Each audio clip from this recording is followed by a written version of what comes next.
Welcome to another Figuring Out Japan video, and in this video I will be reviewing and talking about the Andor series, which is of course the prequel to Rogue One, a Star Wars story.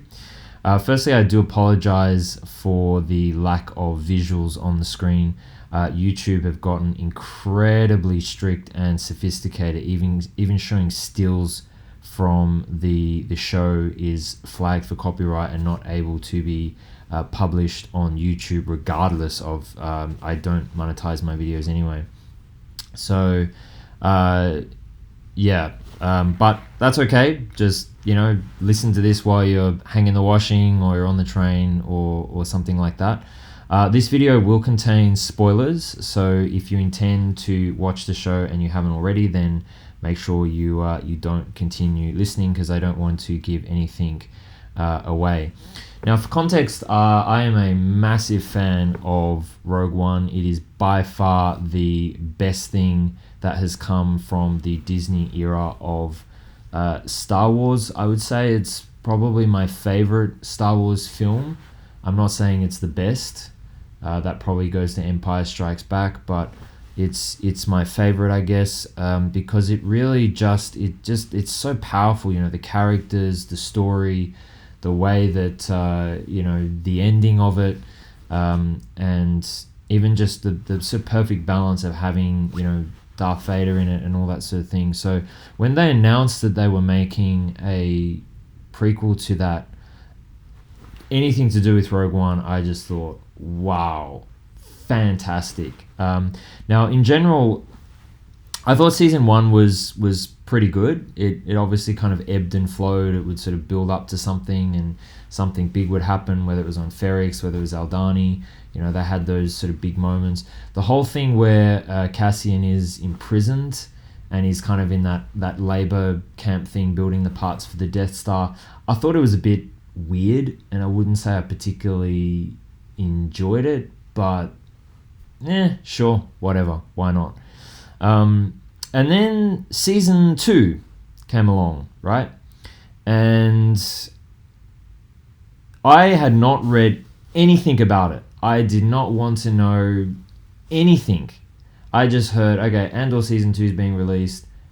Fantastic, right? And I really savored it too. I watched one per week. I was very disciplined. I thought this is going to be something that I look forward to at the end of the week.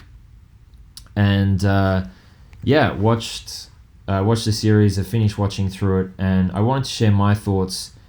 So to start a conversation, because I'm really interested what other people thought about it. And to start off with, I would say, just high level, surprisingly, I was quite disappointed with the second season of Andor. And the main reason is, so as I said, I had not read anything, and I'm watching the show, and I get to episode 7, right? It's 12 episodes. I get to episode 7, and I thought, why do they keep skipping 1 year ahead? Why do they keep... Because I felt it would sort of build up, and then it would skip. And then it build up, and then it would skip. And I'm going, what the heck's going on here? So, and as I said, I didn't want to read any spoilers. So I very carefully did some searches, and I was horrified, absolutely horrified to learn that season 2 was the last season. And remember, I've waited, whatever it was, 2 years for this, and I've just watched 7 episodes. Most of them were pretty ordinary episodes. I mean, there was good bits in them. But aside from when he goes to that planet and picks up Bix and where Brasso dies, and the very first scene where he takes the TIE Striker, or it might be called something else, most of it was pretty ordinary. And, there were things like where Wilmot is showing one of Saul Guerrera's men how to do something. It's not clear exactly what it is, but it's some complicated process. And then I was expecting some massive scene, like they're building up to something, they're going to attack a Imperial facility, and all we see is Saul Guerrera just talking gibberish in the rain. and that's it. And the episode finished and skips 1 year ahead. And I'm going, what the heck? What the heck is going on here? Are we ever going to see Saw Gerrera in action? It just didn't work. Let's just call it what it is. It just didn't work. Now, from what I've read, what happened was it took them 2.5 years to make season 1. And then they thought, well, if we've got 4 more... So it was meant to be 5 seasons, right? So they thought, well, if we've got 4 seasons to go, you times that by 2.5 years, it's going to take us another 10 years to make this. So somebody at Disney had the genius idea to say, well, let's just scrap 75% of what we were going to do and just shove 4 seasons into the equivalent of 1. And that's just criminal. It really is. Like, admittedly, 5 seasons is a bit long. I would have been willing to. Well, let's forget season 1, right? So we've got 4 seasons left. If they turned 4 seasons into 3, I would have been more or less totally okay with that. 4 seasons into 2, you go, well, it's a bit rushed, but okay, I guess you could pull it off.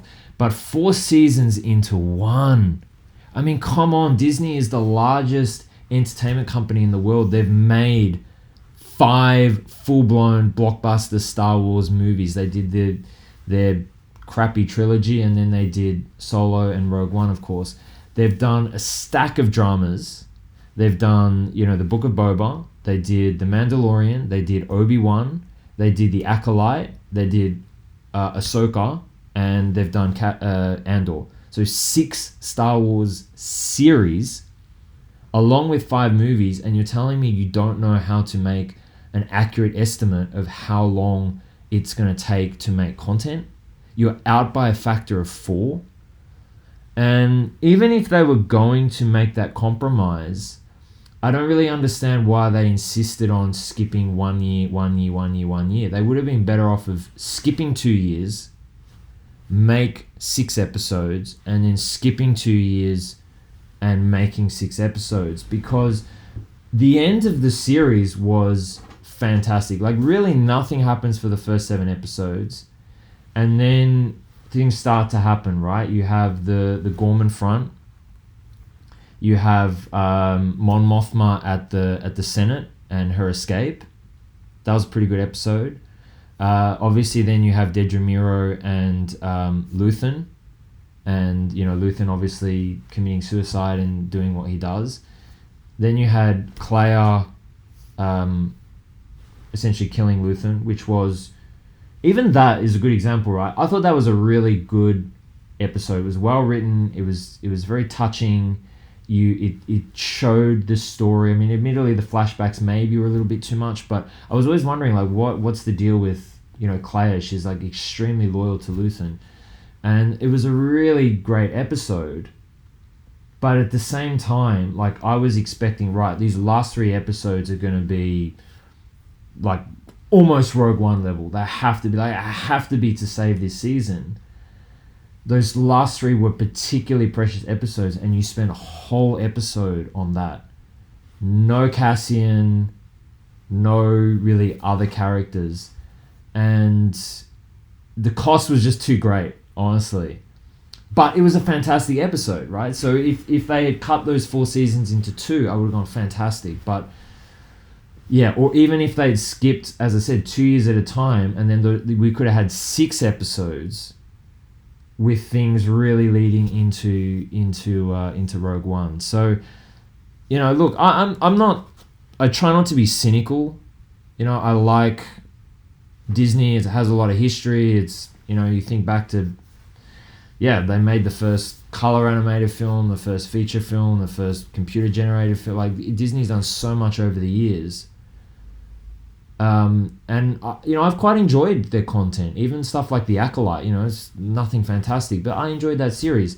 But Andor is so good. The writing was so good. The characters are so good. The acting is so good. Why would you destroy it like this? Why would you butcher it like this? I just, like I said, I just think that it was criminal. So that was the really big downside to Andor. A couple more points onto that. there is an argument to say, well, one season was 12 episodes. There are some shows, like just some random examples, Game of Thrones or Squid Game, which were less than that. So you could say, well, yeah, 12 episodes, actually, they're big, long seasons. But I think the counter argument to that is the episodes were short.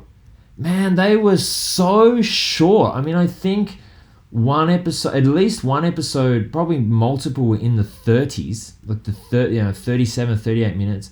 From memory, most of them were kind of around that sort of 40 to 45 minute range. But the credits were always really long. You have the whole at the beginning, previously on Andor, you have the starting, segment where they show the title.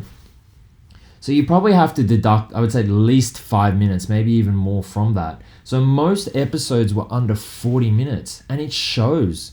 These are not 1 hour episodes. And so there really was overall a lack of content. And I was, I'd be watching and horrified when I go, oh, the show's about to end, like, when are we going to build up to something? I mean, even episode 11, where they're in the safe house and they're with Clea, and the ISB people are coming to try and extract it. I'm like, oh, right, here we go. This is going to be fantastic. It's going to be great. This is what I waited 2 years for. This is what I've watched 10 episodes for. We're now in the crux end. We're going to have a big episode here, and then we're going to have an even bigger one in episode 12. And it just cut out. And I'm going, well, what the heck? We're going to finish with extracting Clea, or does she die? Like, is that how they're going to finish the whole show? Which admittedly they didn't, but see, even that was an issue then, because season 12, like, there wasn't really much action in the show. And I'm not somebody who's really pro-violence, but it's Star Wars, you're meant to feel like, wow, they are really a totalitarian, organization that's here to crush, the will and freedom of the galaxy. And, you're fighting tooth and nail to protect that. That's what Rogue One was. And we just didn't see that at all, really. There are very, very few scenes even of spaceships or flying around. We saw a few in the last couple of episodes with the U-Wing, which was cool. But that was it. And so even, season 12, the last episode, again, I was just shocked. Oh, it's all wrapped up in 5 minutes. Boom, okay, K2SO comes and kills them all and they get Clea out. Like, okay, that's fine. But didn't ISB just criticize Dedra Meero for not being properly planned? And now they're going to make the same mistake? And the U-Wing just literally flies under a bunch of ISB cars that are like... Really? So, yeah, I mean, that was just really... Yeah, and I did actually go back and watch episode 12 again, and it was kind of better than I thought, actually. So, well, in fairness, the ending, I thought the ending was really good. We know who lives, who dies. There's not really any question about that. We kind of, all the loose ends are tied up. We know what happens to everybody. I thought the last scene was fantastic. Some people might say, I was expecting, I didn't really think about it, to be honest. I just thought they didn't really know what to do with Bix, because at one stage it looked like she was going to die of a drug overdose or something like that. Maybe Luthen was going to kill her, I don't know. And then she just kind of disappeared, because that was what they did. I mean, you think back even to episode 1 in season 1, and there's this whole story about Cassian is trying to find his sister, and that is just not addressed at all in the rest of the show. And then there's a very, very brief scene when he's dreaming about his sister. And it's almost as if the writers just threw that in there and say, hey guys, we didn't forget about that. We're just putting this brief little 2-second scene in to make sure just to clarify, we didn't forget about it. But it's in there because we didn't address it because we had 4 seasons chopped into one. Okay. So yeah, I thought that episode 12 was okay, but it certainly wasn't a climax. It really just sort of fizzled out. But why I was okay with it was it did kind of seamlessly move into Rogue One. And we also got a few great K2SO scenes, which, again, we just didn't get enough of. We really had 2 episodes. 24 episodes of Andor, we get 2 episodes with K2SO. That's it. I thought having Director Krennic was kind of what they did with Darth Vader in Rogue One, right? They had him, and I've heard Gareth Edwards, who is the director, talk about that, that they didn't want him to take over the film, and I think they did that very well with Krennic, where he's in the series, but he doesn't dominate it. And, they're very calculated in how they put him in. But those scenes were really powerful, and they gave so much to the series as well. But on my other list of complaints, we didn't see Galen Erso at all. And that shocks me. We also didn't see Jyn Erso at all. And again, that shocks me, Why not have them in? And I really hope that if they had planned to have, the full 5 seasons, they would have worked those characters in. Now, it is possible that they did that deliberately because they will go and make another series about Jyn Erso and or Galen Erso. I really think they could do it. It's probably not going to be edge of your seat viewing, but because, at least with Cassian, it's sort of, well, this guy's pretty badass. We know that from the film, and go into, well, how did he join the rebellion, and, how did he get involved in the whole, how did that happen, right? And there's a really good scene in Rogue One where, Jyn attacks him after they were on Edu, and Cassian goes, oh, like, now you care about the rebellion? I've been in this fight since I was 6 years old. We don't have the luxury of deciding when we're in and out. I know that's not the quote word for word, but that's basically what he's saying. So I think they almost grabbed that and turned that into Andor. Okay, now we're actually going to put meat on the bone and explain how that actually happened. It's probably a bit harder with Jyn and Galen Erso because, how do you make a series about a scientist? But I think there's a lot there. I mean, he was the key scientist. He was the key brains that made the Death Star. Just think about that for a moment. And then there's this whole thing about, well, he was kind of held captive, and, he has this daughter, and he is associated with, he's obviously good friends with Saw Gerrera. So how did that relationship happen? We know that Jyn was a very troubled child, and she's quite violent, and, she's in a prison camp. So there's there's a lot to explore there. And part of me hopes that one of the reasons that they cut, I'd say 5 seasons into 2, but it's really 4 seasons into 1, that they thought, well, actually, instead of weaving that into Andor, we're actually going to spin that off into a separate series. Now, if you ask me honestly, do I think Disney's going to do that? No, I don't think they will. But I would certainly like to see it, and I think it would probably be more interesting than what some people might think at first glance. But I went off on a tangent there because really we're talking about Andor, but I do make the point about how there's just, speaking of tangents, there's just so many tangents that happen in Andor that just end up being dead ends, right? I mean, you think about, again, Saw Gerrera, like, he doesn't really play an active part. We never see him in action. We never see his squad in action. There's the whole part in the first few episodes of season 2 where there's those rebels on some planet that hold Cassian captive. Like, what the hell was with that? It had nothing to do with anything. And you've just cut 4 seasons into 1, and you want to crap on for 3 episodes about some random group of people on a planet that the story just leads into nothing. There was the whole thing with Val kind of taking up the job on Gorman, and I was kind of expecting another Aldani, and instead we basically see nothing. We just see them attack some transporter, and yes, I know it was a trap, and I know the ISB were onto them and everything, but literally nothing happens. And once again, it just ends, and we skip ahead 3 we skip ahead 1 year. And that was just the real problem I felt with Andor. It just wasn't coherently structured. And my gosh, you got to give credit to the writers for trying, and the actors. I mean, Luthen Rail, Claire, Dedra Miro. These characters were just fantastic, and even her boss, Leo, and the way that he dies at the end, and even Hiet, I thought, like, his facial expressions when he's getting scolded by Krennic. I mean, that scene was I went back and watched that 4 or 5 times. It was that's why I feel so aggrieved with this, because the show, I'm not even saying it had so much potential. It did execute. It did deliver.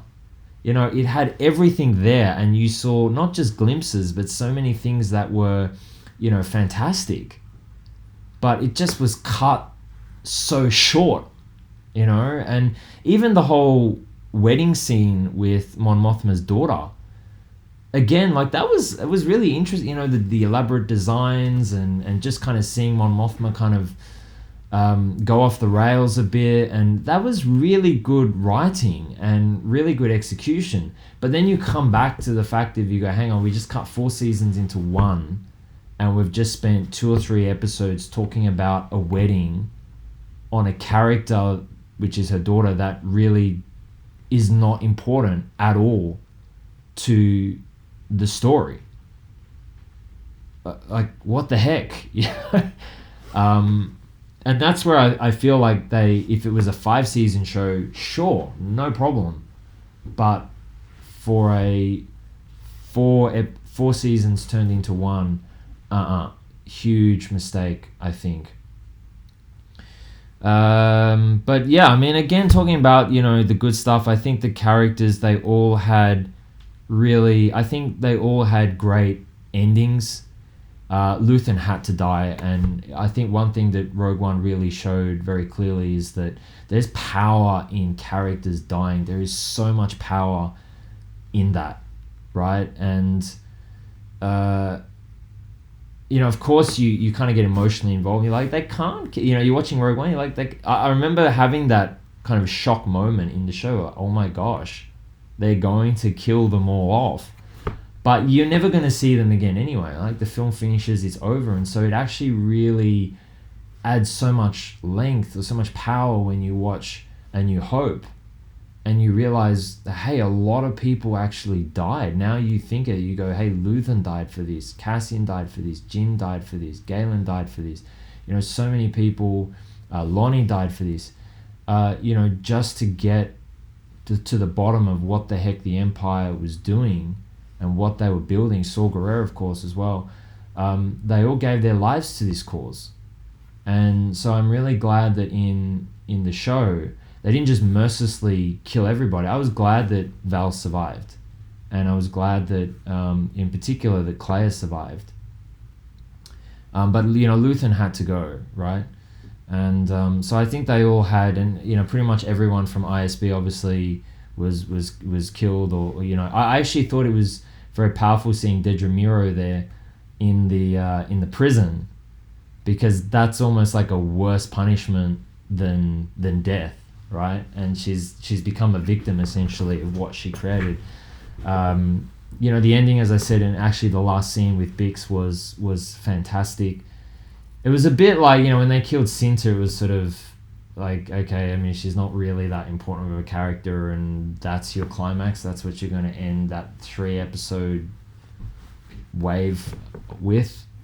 So, some characters had more than others, but still, Val's dialogue about, this is like skin, you're going to wear it for the rest of your life. That was very, very powerful. But they definitely didn't, I feel, leave any loose ends, which was good.